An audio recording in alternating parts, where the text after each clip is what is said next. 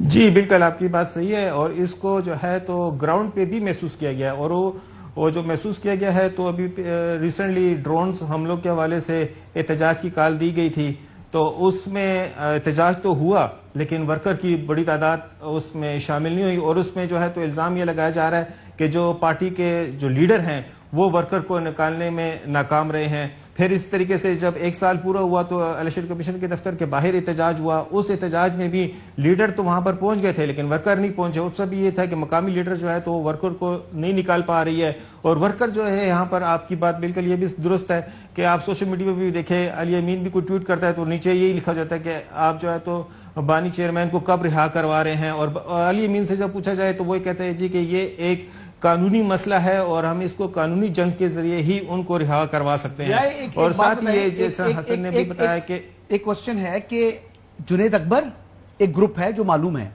اور علی امین, تو دونوں میں سے کس کا انفلوئنس آن گراؤنڈ زیادہ ہے؟ کیا علی امین گنڈاپور امنگ جو پی ٹی آئی ورکرز میں زیادہ مقبول ہیں, یا ان کا انفلوئنس زیادہ ہے, یا جنید اکبر کا امنگ دیز ٹو؟ نہیں, میں تو جہاں تک میری اطلاعات ہے اس کے مطابق تو جنید اکبر اپنا کوئی گروپ, ان کا کوئی گروپ ایگزسٹ نہیں کرتا ہے. البتہ وہاں پہ جو پارٹی کے اندر کچھ کچھ شخصیات ہیں کہ جن کا علی امین کی شخصیت کے ساتھ کوئی اختلاف ہے تو وہ جنید اکبر کے ساتھ نظر کھڑے آتے ہیں. لیکن جنید اکبر جو ہے تو بارہا یہ کہہ چکے ہیں کہ وہ علی امین کو, چونکہ عمران خان نے ان کو چیف منسٹر بنایا ہوا ہے تو ہم ان کو سپورٹ کرتے ہیں اور ہم ان کے ساتھ کھڑے ہیں.